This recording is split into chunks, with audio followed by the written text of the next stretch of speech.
በወረዳው የመሻሚ ከተማ በማዘጋጃ መዋቅር መተዳደር የጀመረው ከ2013 ዓ.ም ጀምሮ ነው። በከተማው ካነጋገርናቸው ወጣቶች መካከል የሹኖ በኪቴ ማህበር አባላት ደበበ ወልደ ሚካኤልና ተክለአብ ክፍሌ በ2017 ዓ.ም ካመረቱት የድንች ምርት ከ300 ሺህ ብር በላይ ገቢ ማግኘት ችለናል ብለዋል። ስንደራጅ ደግሞ በትንሽ ካፒታል ነው የተደራጀ ነው።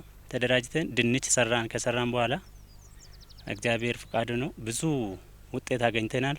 400 ሺህ እናገኛለን ብለን አቅደን ካቀድነው ፐርሰንት በላይ 90% ነው ያገኘ ነው። ብዙ ልጆች ስራ እየጀመሩ ነው፣ ተመልሶ አሉ። አሁን እኛ ወደ ስራ ተመልሰናል። ማህበሩ 16 አባላት እንዳለው የተናገሩት አባላቶቹም ዘንድሮ በ2 ሄክታር ማሳ ላይ በሙሉ ፓኬጅ ስንዴና ገብስ ያመረቱ መሆናቸውን ተናግረዋል። 2 ሄክታር ስንዴ አዘርተናል። ለኛ ይህንን ቦታ የመራ የዚህ የታዳጊ ማዘጋጃ ነው። እሱንም ማመስገን ወዳለው።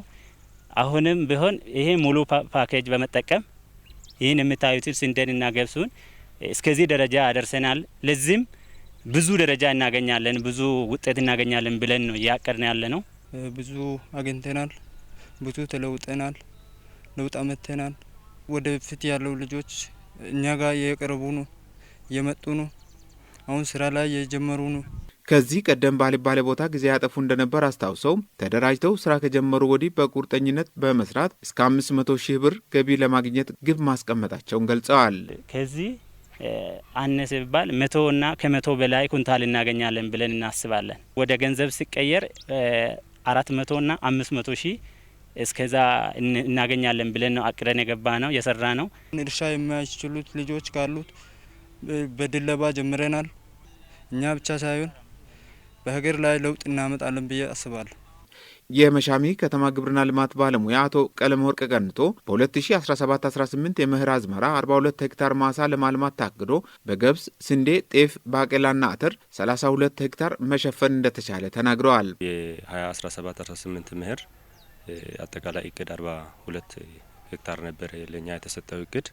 ከዛ 32.375 እቅድ ማከናወን ችለናል። እሱንም ያው ስንዴ በሙሉ ፓኬጅ አለ፣ ገብስ አለ፣ እንደገና ጤፍ፣ ባቄላ፣ አተር፣ ተልባም አለ። አግሮኢኮሎጂ ለሁሉም ያው ምቹ እንደሆነ ነው የሚያሳየው። አብዛኛው የአካባቢው ነዋሪዎች በእርባታ ስራ ላይ እንደሚያተኩሩ የተናገሩት አቶ ቀለመወርቅ ወጣቶችንና ሴቶችን በማደራጀት ከእርባታው ጎን ለጎን እርሻም እየተከናወነ እንደሚገኝ ጠቁመዋል። እርሻ በከተማ ወጣቶችም በሴቶችም እንደገና ተሰርቶም ጥሩ እይታዎች እየገቡ ያሉበት ሂደት አለ። ሶም ቀጣይ ላይ በዚህ በመኸር ብቻ ሳይሆን በመስኖም በበልግም ወደ እርሻ ተደራጅተው እየገባ ያለበት ሂደት ነው አለው። የማዘጋጃ ቤቱ ስራ አስኪያጅ አቶ አደመ አለሙ በከተማው የተለያዩ መሰረተ ልማቶችን ከማከናወን ጎን ለጎን ለወጣቶች የስራ ዕድል አማራጮችን ማመቻቸት ትኩረት ከተሰጣቸው ተግባራት ዋነኛው ስለመሆኑ ገልጸዋል።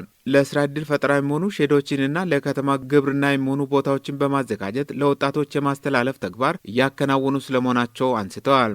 የወጣቶችን ስራ ዕድል ለመፍጠር የዶሮ ቤት የሼድ የሰራንበት አግባብ አለ። ጽህፈት ቤትም ተሰርተዋል።